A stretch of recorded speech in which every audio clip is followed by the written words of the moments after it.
அதோட அவங்களுக்கு லாஸ்ட்டு திரும்ப கூட்டிகிட்டு போய் விடலை, அவரோட சேர்ந்து வாழ சொல்லி விடலை.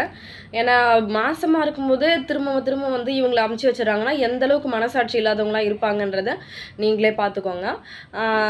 அந்த அளவுக்கு புருஷனுக்கு அந்த அளவுக்கு நாலேஜ் கிடையாது, அம்மா அப்பா பேச்சை மட்டும்தான் கேட்பாரு. தன்னை நம்பி ஒருத்தி வந்திருக்கா, அவளுக்கு என்ன செய்யணுங்கிறது அவருக்கு தெரியல.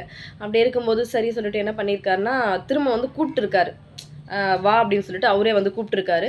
கூப்பிடும்போது இவங்க போகலை. ஏன்னா எத்தனை தடவை போயிட்டு வர்றது, ரொம்ப அடித்து இது பண்ணிவிட்டு சரி சொல்லிட்டு வரமாட்டேன் அப்படின்னு சொல்லிட்டு பயந்துக்கிட்டு இவங்க இங்கேயே இருந்துடுறாங்க. இருக்கிற சூழ்நிலையில் என்ன ஆச்சுன்னா ரொம்பவுமே கஷ்டப்படுறாங்க. அண்ணன்கிட்ட ரொம்ப கஷ்டப்படுறது, தம்பிக்கிட்ட அம்மா கிட்ட ரொம்ப கஷ்டப்படுறது, நீயா தானே அந்த வாழ்க்கையை தேடிட்ட சொல்லி ரொம்ப கேவலப்படுத்துறது, பேசுறது எல்லாமே ரொம்பவுமே டார்ச்சர் பண்ணியிருக்காங்க. அப்படி ரொம்ப மோசமான சூழ்நிலையில் போகும்போது தான் இவங்க என்ன பண்ணுறாங்கன்னா ஆசைப்பட்டு வந்து ஒரு படத்துக்கு போகலான்னு சொல்லிட்டு, அந்த காலத்தில் படத்துக்கு போனால் ரொம்ப பெரிய தப்புன்ற மாதிரி சொல்லிடுறாங்க. பட் எங்கள் அம்மா கூட சொல்லியிருக்காங்க, சின்ன வயசுலலாம் படத்துக்கு போனால் திட்டுவாங்கம்மா அப்படி சொல்லிட்டு. இப்போ தான் நம்ம கேஷுவலாக எல்லாருமே ஹஸ்பண்ட் அண்ட் வரலைன்னா கூட ஹஸ்பண்ட் அண்ட் ஒய்ஃப் தனியாக கூட போகிறாங்க, பேரண்ட்ஸோட போகிறது இல்லை ஹஸ்பண்டே வரலாம் கூட ஒய்ஃப் கூட தனியாக போகிற அளவுக்கு நல்லா ஃப்ரீயாகிடுச்சு இப்போலாம். அப்போ வந்து ஒரு சினிமாவுக்கு போனாலே பெரிய குத்தமா. அப்படி இருக்கும்போது அவங்க என்ன பண்ணாங்க, மனசு பாரம் தாங்க முடியல. 3 குழந்தை கையில் இருக்குது, எதுவுமே தன்னுடைய வாழ்க்கைக்கு ஆதாரம் எதுவுமே கிடையாது. 2 வருஷம் போல தான் அவங்க வாழ்ந்துருப்பாங்களே. அப்படி இருக்கும்போது என்ன பண்ணுறாங்கன்னா சரி அவங்க ஒரு படமாவது பார்க்கலாம் சொல்லிட்டு, அண்ணனும் ரொம்ப ஒரு டார்ச்சரு, அம்மாவும் ஒரு பக்கம் டார்ச்சரு. சரி என்ன பண்ணுறாங்கன்னா இவங்க படத்துக்கு போகலாம் அப்படின்னு சொல்லிட்டு ஒரு நாள் படத்துக்கு போயிட்டு வராங்க. படத்துக்கு போயிட்டு வந்தது தெரிஞ்சு அவங்க அண்ணன் கல்யாணம் ஆன ஒரு பொண்ணுன்னு கூட பார்க்காம எல்லாமே சின்ன குழந்தைங்க போட்டு செம்ம அடிச்சிட்டு இருக்காரு, போட்டு பயங்கரமாக அடிச்சிருக்காரு. சினிமாவுக்கு போயிட்டு வர பொறுக்கியா நீன்னு அப்படி சொல்லிட்டு கேட்டு ரொம்பவுமே டார்ச்சர் பண்ணி போட்டு அடிச்சிருக்காரு. அதெல்லாம் வந்து அவங்களுடைய மனசில் ஆறாத காயமாக இருந்திருக்கு. அதுக்கப்புறம் இன்னொரு குழந்தை பிறந்திருக்கு. யாருக்கு, இவங்க சின்ன வயசாக இருக்கும்போதே, இவங்களுக்கு கல்யாணம் ஆகிறதுக்கு முன்னாடியே சொல்லுவேன். அப்பவும் அவங்க நிறைய கஷ்டமே அனுபவிச்சிருக்காங்க. கொஞ்சம் நஞ்சு டார்ச்சரில் பயங்கரமான டார்ச்சர் அனுபவிச்சிருக்காங்க. எந்த ஒரு சப்போர்ட்டுமே ஒரு பிறந்ததுலேருந்து கூட சரி, அவங்க இந்த வயசு வரைக்குமே அவங்க எந்த ஒரு சந்தோஷத்தையுமே அனுபவிச்சதே கிடையாது. அவங்க என்ன பண்ணுறாங்கன்னா நெக்ஸ்ட்டு அப்புறம் குழந்தைங்க கொஞ்சம் பெருசாக வளருது, கூட்டிகிட்டு போய் ஹாஸ்டலில் விட்டுடுறாங்க. ஏன்னா இவங்களால வச்சு பார்க்க முடியல.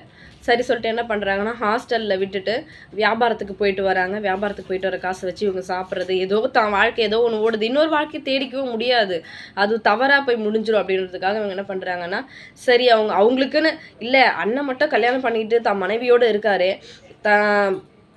தங்கச்சி தான் வீட்டில் இருக்காளே அவளுக்கு ஒரு கல்யாணம் பண்ணி பார்க்கணும், தான் வாழ்க்கையை தான் இழந்துட்டா, கணவன் வேற இறந்துட்டாரு, சொல்ல மறந்துட்டேன்.